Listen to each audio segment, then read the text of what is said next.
Très Saint-Père, Marie-Louise Trichet naît à Poitiers, en France, le 7 mai 1684. Elle est baptisée le jour même.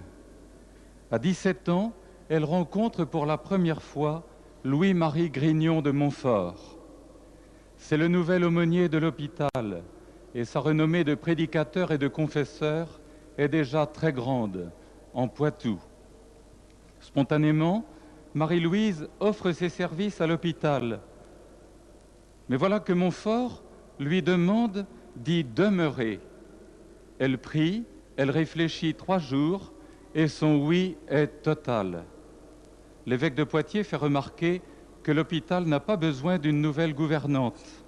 Qu'à cela ne tienne, Marie-Louise obtient d'y venir tout simplement comme pauvre. Elle a 19 ans. « Tu deviendras folle comme ce prêtre », lui avait dit sa mère. Quelle idée, quand on est belle, jeune et de bonne famille, de se vêtir d'un habit couleur de cendre et de passer tout son temps à soigner vagabonds, malades et pestiférés. Dieu seul. Montfort avait dit à Marie-Louise, « Vous serez religieuse, ma fille, ne vous inquiétez de rien ».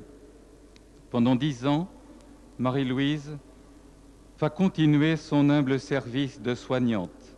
Montfort est parti, mais la célèbre croix qu'il a dessinée est plantée au cœur de l'hôpital.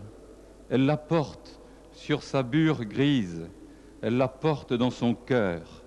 Ce service épuisant chaque jour, ses premières compagnes qui ne viennent pas, et le décès de 2 de ses sœurs et de son frère Alexis, tout jeune prêtre, emporté par la peste.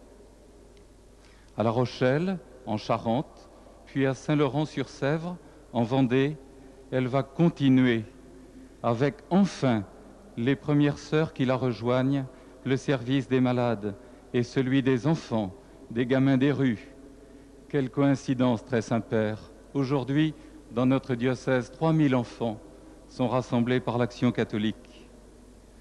La mort prématurée du père de Montfort la laisse seule en 1716. Pendant 43 ans, Marie-Louise va former ses compagnes et conduire les fondations qui se multiplient, écoles de charité, soins des infirmes, gestion d'hôpitaux. On l'appelle la bonne mère de Jésus, c'est tout dire.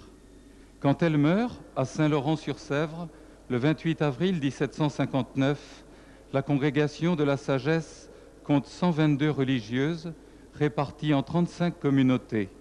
Depuis ce temps-là, des milliers et des milliers de filles de la sagesse, aujourd'hui près de 3000 dans le monde entier, ont puisé leur sagesse dans la folie de la croix, dans la folie de l'amour de Dieu et des pauvres. C'est la sagesse dont le monde a besoin. Elle s'apprend du Christ sous le regard maternel de Marie, mère de la sagesse éternelle et incarnée. Maria Loisie, a Iesu Trichet, dies celebrari possit, nomine Patris et Filii et Spiritus Sancti. Amen.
une vie sainte mérite d'être vécue. L'Évangile nous a fait entendre les paroles de Jésus. Si quelqu'un m'aime, il gardera ma parole. Gardez la parole du Christ, sagesse éternelle de Dieu.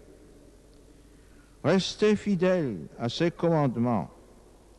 C'est d'apprendre, comme l'a fait Mère Marie-Louise Trichet, à l'école de Saint Louis-Marie Grignon de Montfort, à méditer la richesse infinie de sa présence et de son action dans le monde. Marie-Louise de Jésus s'est laissée saisir par le Christ.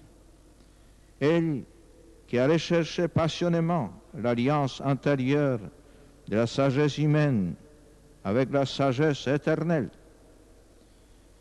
Et le déploiement naturel de ces liens d'intimité profonde se fit d'une action passionnément dévouée aux plus pauvres de ses contemporains.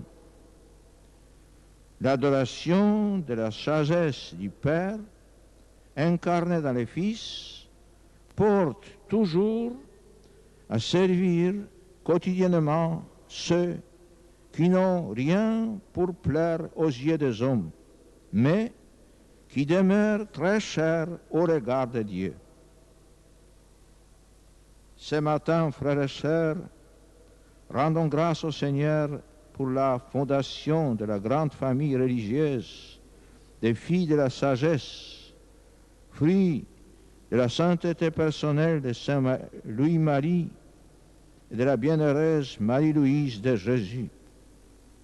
Leur éminente charité, leur esprit de service, leur aptitude à conserver, comme la Vierge Marie, toutes choses en leur cœur, nous sont désormais donnés en exemple et en partage.